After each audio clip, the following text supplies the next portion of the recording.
Chapter 1, Sunday, March 19th, Earth 2299. A knock on the door startled Jason as he jumped out of bed and struggled to put on the first pair of pants he could find. Jason was average height at around 5'10", and was fairly skinny like most of the population. With food hard to come by, meals were more of a necessity rather than an indulgence. He struggled to put his pants on and heard yet another knock on the door. Fumbling his way out of his tiny bedroom, he tripped into his entranceway. Who the fuck is knocking on my door at 9 a.m. on a Sunday? Whoever it is obviously hasn't heard of sleep, Jason thought to himself as he got up and finished pulling his pants up, walking over to the door. Jason's entire apartment was small to say the least. It consisted of a bedroom, a washroom, and a very cramped living room and kitchen combo. Like many others, with land being so hard to find, most people were crammed into small apartment buildings to maximize the limited real estate. Especially those who wanted to live close to amenities and resource plants, a luxury that was a must in current times of need. Jason opened the door, and standing in front of him was a tall man with a shit-eating grin on his face. "Hey, glad to see you're up," the man chuckled. "I am now, James. The fuck were you knocking for? You have a key, remember? You had better have brought caffeine with you, or you may as well just turn around right now and go home." "Relax, bro. I think I know you well enough by now to bring you caffeine at this hour. Actually, now that I think about it, I know you well enough by now to bring you caffeine at any hour," James replied, handing Jason a can and walking in. "You really have to stop drinking this stuff. It's no wonder you can't wake up before noon on your days off. You're so full of caffeine, I'm surprised you can sleep at all." Jason grabbed the can and immediately chugged it back, not even acknowledging James until it was completely empty a few seconds later. "Seriously though, what are you doing here at 9 in the morning? And again, you have a key for a reason. I promise, it really does work. In fact, why don't you leave, let me go back to bed, and then try it for yourself?" "That just seems redundant now. And besides, you're already up. Anyways, you do know what day it is, right?" James asked. "Yeah, it's Sunday, my day off. A day where I usually sleep in unless my brother decides to show up unannounced and knock on my door. Come to think of it, that's why I gave you the fucking key, remember?" Jason answered. "Well, good to know you can tell me the day of the week, but you seriously don't know what day it is?" James looked over at Jason and immediately sensed frustration. Thinking it might be for the best, he finished his thought before Jason could respond. "It's draft day, Sunday, March 19th. They are finally going to reveal the selected crew members for each craft. They're set to announce at 10 a.m., but I figured I would come by a little earlier. That way we can pregame a little, if you know what I mean." "Shit, I forgot that was today. Yeah, feel free to turn on the TV, sit down, crack a beer, and shut the fuck up while I go back to bed. Wake me up at 10 when they start making announcements," Jason said, heading back to his bedroom. "All right, fine. I guess you don't want this extra energy drink then. Fuck it. Hand it over, and let's get this over with. The sooner they announce the winners, the sooner I can get back to bed." He grabbed the can from James and cracked it open. He took this one down a little slower and savored it as they waited for the broadcast to begin. As the broadcast started, James looked over at Jason and asked, "You don't really think either of us have a chance at this thing, do you? You teach history and have an education in zoology of all things.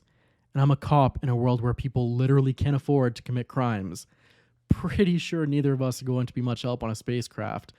Unless a dog decides to hop on and start an illegal gambling ring. If that happened, you could tell everyone what species of dog it is, and I can proceed to give the dog a stern lecture on why he's a bad dog." Jason smiled back. "Hey, I've heard dogs are pretty good at poker, so pretty sure even if that did happen, you wouldn't stand a chance at catching them. On the other hand, I wouldn't think of joining them either if I was you. I don't have to identify the species of dogs when it's easy to see the donkey sitting at the table.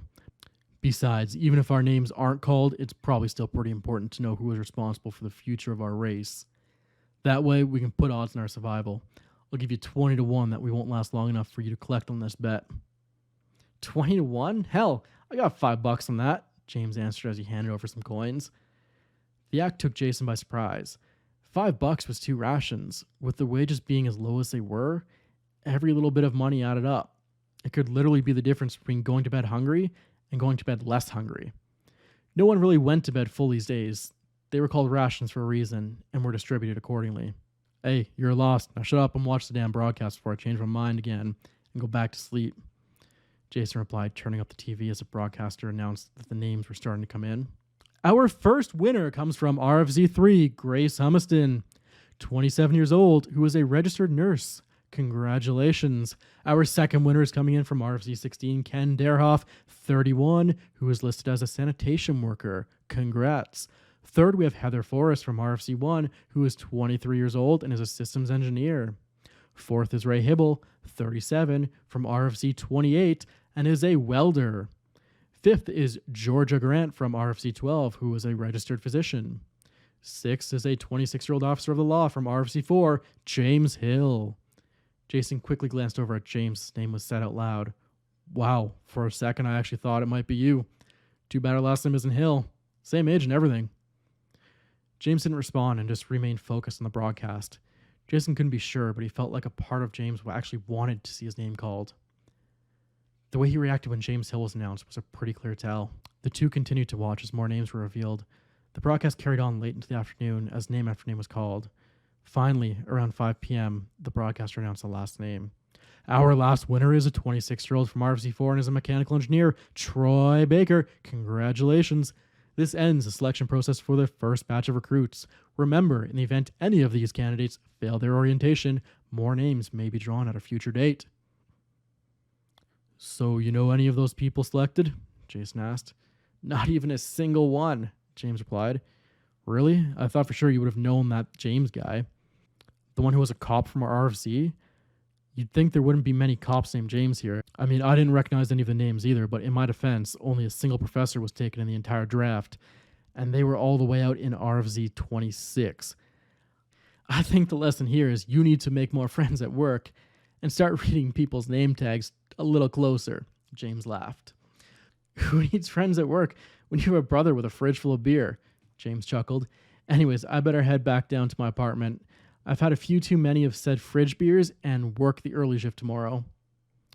Sounds good. I'll walk you out, but it's on you to find your apartment 3 floors down. I repeat, it's up to you to find your apartment 3 floors down.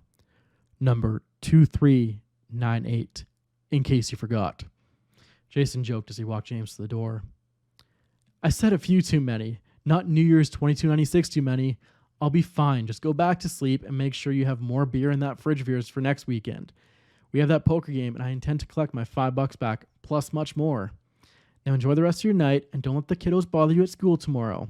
I know they can be a little mean sometimes, but that's just how 6th graders are. James stammered as he slowly got his footing and began heading down the hallway to the elevator. Jason went back inside, turned the TV off, and began working on the week's itinerary for his class. This week, the class was learning about the effects of radiation on animals and the evolutionary changes that many had gone through to survive the nuclear war of 22-26. He thought the lesson was a little too graphic for 6th graders, but the curriculum wasn't designed by him. It was his job to instead make learning about such horrors fun and lighthearted. Easier said than done when discussing the millions of animals that were brutally murdered as part of a near world-ending war. Not to mention, the ones that did manage to survive weren't exactly in one piece by the end of it.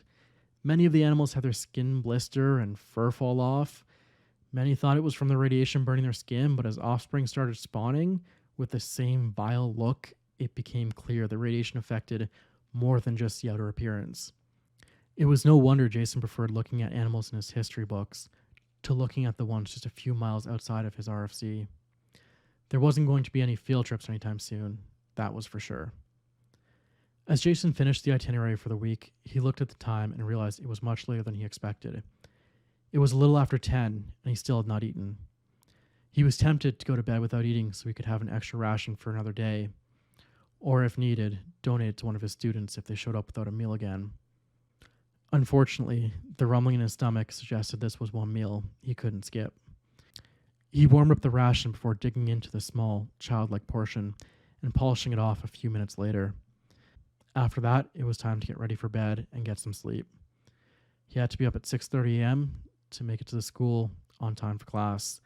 It was already nearly 11 by the time he got in bed. And with being so rudely awakened by his brother earlier in the day, he would need every bit of sleep he could get. He closed his eyes and before long, instantly fell asleep. It was finally time to rejuvenate and get some much-needed rest. That is, until he was awoken by another knock on the door. He turned over, looked at his clock, and saw it was 4 a.m. James, I'm going to fucking kill you. Please tell me this is important and worth me putting pants on. Actually, you know what? You don't even get pants until I know this is an urgent enough matter to warrant them, he thought as he jumped out of bed and swung open the door.